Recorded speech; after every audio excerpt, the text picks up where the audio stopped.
Dracula, seluruh dunia mengenalnya sebagai makhluk berdarah dingin yang gemar mengisap darah.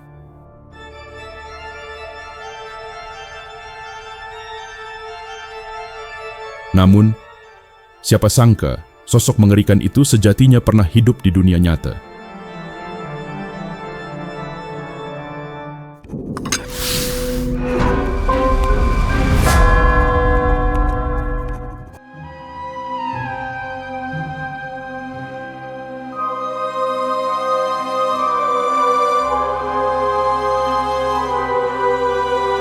Ia bukan sekadar dongeng, bukan pula sekadar mitos, melainkan seorang penguasa bernama Vlad III Dracula yang pernah memerintah Wallachia, sebuah kawasan yang kini menjadi bagian dari Rumania Selatan pada abad pertengahan. Lahir di Transilvania sekitar tahun 1431, Vlad merupakan putra seorang bangsawan bernama Vlad II Dracul. Gelar Dracul sendiri berasal dari kata Draco, yang berarti naga. Namun, dalam bahasa Rumania, kata itu juga memiliki makna ganda, yaitu iblis. Dan dari sinilah legenda kegelapan itu bermula. Sejarah menuliskan, Vlad tumbuh di tengah perebutan kekuasaan antara Hungaria, Wallachia, dan Kesultanan Ottoman. Di usia remaja, Vlad bahkan sempat dijadikan sandera oleh Sultan Murad II yang memerintah Ottoman pada periode 1421 sampai 1451. Meskipun berstatus sebagai sandera di Istana Ottoman, Vlad dan saudaranya, Radu, diperlakukan dengan baik, bahkan keduanya diberi pendidikan sains, filsafat, sastra, hingga agama. Namun, hal itu tampaknya tak cukup untuk meredam dendam yang perlahan tumbuh di hati Vlad. Selama masa penahanan, kebencian Vlad terhadap Ottoman kian membara, seakan ia bersumpah akan membalas semuanya. Pada tahun 1456, Vlad berhasil merebut kembali takhta Wallachia dengan bantuan Hungaria, musuh bebuyutan Ottoman. Namun alih-alih merayakannya dengan pesta mewah, Vlad justru merayakannya dengan darah. Kala itu, 200 bangsawan dan keluarga Hungaria diundang dalam pesta Minggu Paskah yang digelar pada tahun 1457. Di tengah kemeriahan pesta, Vlad bertanya, berapa umur tamu-tamunya. Mengejutkannya siapapun yang dinilai cukup tua, Vlad menuduh mereka terlibat dalam penggulingan sekaligus pembunuhan ayahnya, yang memang dilakukan oleh pasukan Hungaria pada tahun 1447. Masih dalam suasana pesta, tamu-tamu itu pun diseret keluar, di mana ratusan sulat tajam sudah menunggu. Satu persatu, tubuh mereka ditusuk hidup-hidup dari bawah hingga tembus ke atas. Cara yang benar-benar kejam. Vlad memang sengaja merancang metode itu. Ia menghindari kerusakan pada organ vital korbannya, mencegah agar mereka tak seketika meninggal, melainkan tersiksa selama berjam-jam, bahkan berhari-hari, sebelum maut benar-benar menjemput.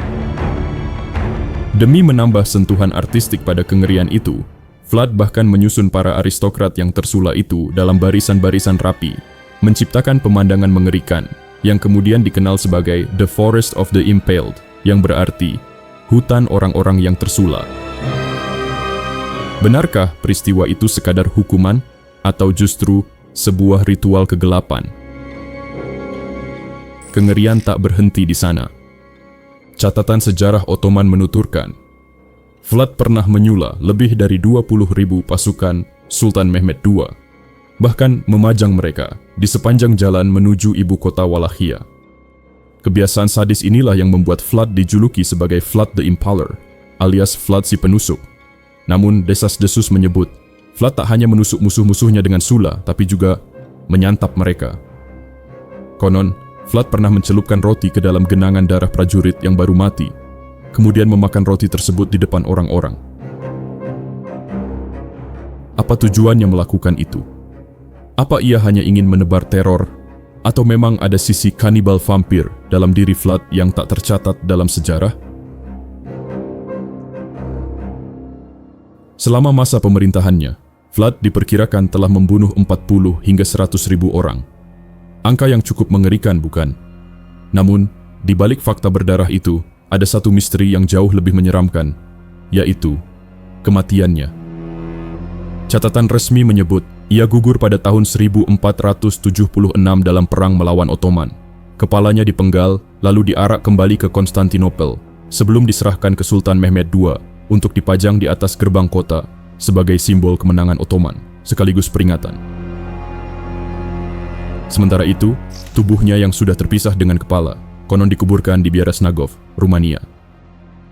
Namun, tak sedikit yang meragukan hal tersebut.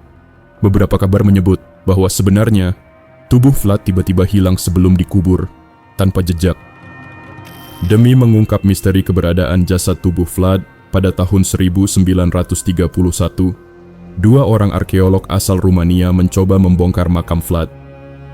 Namun, mereka tidak menemukan tubuh tanpa kepala Vlad di sana. Apakah jasad Vlad benar-benar dikuburkan di sana? Atau jasad itu memang hilang sebelum dikuburkan?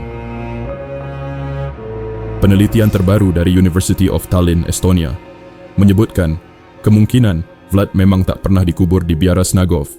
Bahkan, penelitian yang berdasar pada bukti-bukti dokumenter itu menyebut Vlad sebenarnya tidak benar-benar mati dalam pertempuran melawan Ottoman, melainkan hanya ditawan sebelum akhirnya ditebus oleh Maria, putrinya. Maria kemudian membawa sang ayah ke Naples dan hidup aman di sana. Makam yang diduga milik Vlad Dracul pun sempat dilaporkan ditemukan di Naples, Italia, tepatnya di Piazza Santa Maria la Nova, tak jauh dari milik putrinya. Sejarawan abad pertengahan, Raffaello Glini, menegaskan bahwa makam misterius itu dihiasi dengan gambar dan simbol yang identik dengan House of Transylvania, lambang kebangsaan Vlad. Apakah ini bukti bahwa Vlad sebenarnya tidak mati di tanah Rumania, melainkan diasingkan hingga akhir hayatnya di Italia? Kekejaman dan kesadisan Vlad membuat namanya tak pernah berhenti dibicarakan, menembus batas sejarah, bahkan abadi dalam budaya pop lintas generasi.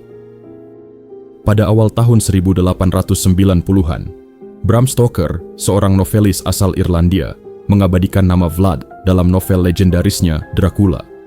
Dalam kisah tersebut, Bram Stoker menggambarkan Count Dracula sebagai makhluk supranatural mengerikan seperti vampir, yang bersekutu dengan iblis, hidup abadi, dan haus darah. Sejak itulah nama Dracula semakin populer, bahkan hingga hari ini. Menurutmu, apakah Dracula hanyalah simbol dari kebengisan seorang penguasa? Atau justru ada kebenaran lain yang belum pernah terungkap? Apakah jasadnya benar-benar terkubur di Rumania?